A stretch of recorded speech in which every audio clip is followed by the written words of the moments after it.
going on, everyone? Jack here from Half Chrome, and today I have a smorgasbord of Cinewhoops, and I wanted to see how the new DJI Avata compared to some other Cinewhoops. And people say, you know, this thing is just so expensive. Is it justified when you can spend basically about half and get a decent Cinewhoop setup? Okay, so here's what I did. I flew the Avata through a home, a really nice house, and I don't have a whole lot of flights on this thing, so I think that was actually my third battery that I flew, and I just kind of did it. Then I did the same thing with this guy, and all in all, and I'll walk you through, there's about $600 to $750 on the setup. So it's definitely the budget Cinewhoop versus the big dog. And how do they compare? Well, stay tuned.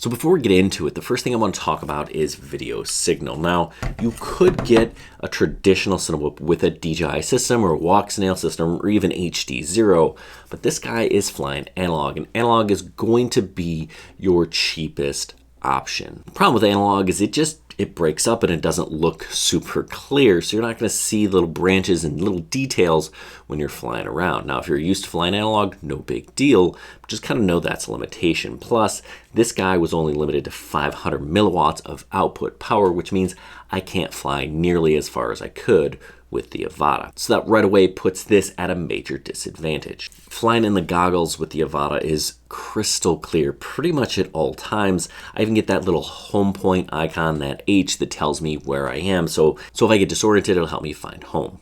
Now, the camera is also built right into the Avata, so I don't have to add one, and it's actually pretty darn nice. I can even move the camera angle up and down with the Avata, which is really nice, and that's not something that I can do with my Whoop, right? Once I've kind of set the angle here, it's fixed. I can't adjust it, right? So I have to do a kind of a manual match this angle to that angle, so when I'm flying, they're similar. So the camera that I chose for this is the Insta360 SMO 4K camera, and I did that because, well, it's not a bad camera, and it's about $230. That's probably your best budget option. If you're gonna add like a GoPro Bones 10, so like $400 or $500, I think. They might even be more than that.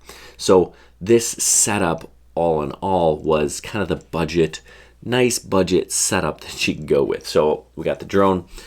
This is a UAV pusher, which they don't make anymore, but iFlight and Gep RC make similar. You want a 3-inch, 2.5 to 3.5 inch prop.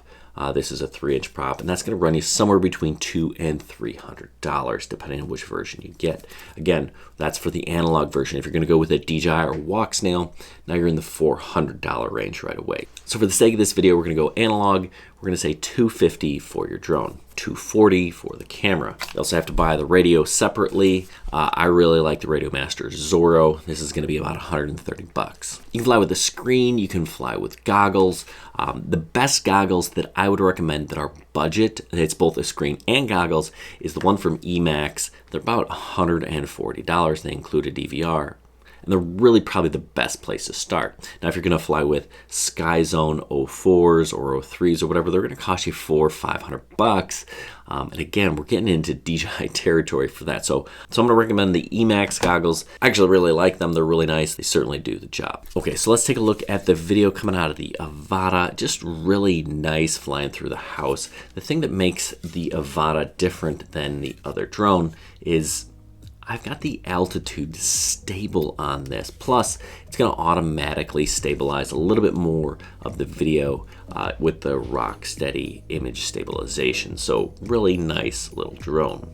Now, it is a little bit big and heavy, but I found it just easy enough to maneuver. Now, I did fly this in angle mode, in normal mode actually, and then when I got outside I bumped it into sport mode, so there is that. Now, the video that we're watching here, I did speed up a little bit just for fun, right, to kind of make it go a little bit quicker. So the more I fly the Avata, the more I like it, and you have to recognize that this is a tool just like any other drone or camera. That's what this is, and it has a different purpose than a Mavic 3, Mavic Mini, than a standard Cinewhoop, or even the DJI FPV drone. This drone was built to fly in smaller spaces and be able to capture some pretty quality video. And I think it does that.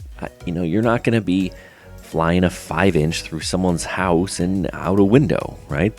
That's the job of a Cinewhoop. You're also not going to do that with a Mavic 3 or even a Mavic Mini. This is a tool for a specific job, and it does a really nice job as that tool. The built-in camera is the best built-in camera on any sort of FPV drone that I've ever flown. It just absolutely is, and it's a lot of fun. Now, I did this flight in angle mode. I just switched to sport mode as I got outside. I have flown it in manual mode. It's not a ripper. That's not what this drone was built to do. It was built to fly through tight spaces, to capture video that you couldn't with really lots of other drones, and I think it does a nice job of that. Now, you could do that with a standard Cinewhoop, but this does some things just a little bit better. Well, the pusher drone here, you know, it was certainly easy enough to maneuver. I do like this one because it's a little bit smaller, a little bit lighter. Now when I get outside, it kind of got pushed around in the wind a little bit more. Okay, so you're going to notice a couple of things right away. One, when I get inside, it's super dark. Watch out, Evelyn. I should have taken off the ND filter, so that's on me. This has a smaller sensor, so if I was to brighten it up, it'd get a little bit grainy. Now, I can't actually see that because I don't recognize that it's super dark in my view because I'm viewing it through that analog signal, not the camera. I can't see the angle. I can't see the darkness. And it's going to stop up here. I didn't even know that it stopped recording because I don't have that functionality. I can't see that in the goggles, and that's just really kind of disappointing. And those things happen if you have to add a second camera. Advantage Avata. Now, neither one of these are super maneuverable, but I would definitely give the edge to the Avata. It just kind of has that quick response power that the other drone doesn't have. So at the end of the day, the Avata was just a lot easier to fly. Now, it wasn't a perfect shot, but I think if I did a couple of takes, I really could have nailed it. The camera on this thing is really nice. I don't have to add a camera, and it has all of those built-in safety features that I'll get into in another video. But for the traditionalist, yeah, you absolutely can do videos with a less expensive Cinewhoop, but at the end of the day, is that what you want? Do you want that crystal clear video? Now you're adding a couple $100, and you're already in the $1,000 range with just the components that I've mentioned. That's not even upgrading your goggles. So yeah, the Avata is expensive, starting at basically $1,100-1,200, and that doesn't include the standard controller. So really, you're probably all in about $1,500 for this. Whereas, yeah, you can do about $750, half price for an analog setup. Is it half as good? I don't even know if it's that. So that's just my take on Cinewhoops and the Avata. I'm going to have more Avata content coming your way, but I wanted to do a quick comparison of how I felt it performed as a Cinewhoop with the task that I use the Cinewhoop for. And that's flying indoors, flying through houses, flying around people in areas where you just need a smaller, more compact and drone that has protected propellers. Anyway, I hope this was helpful. Good luck, everyone, and happy flying.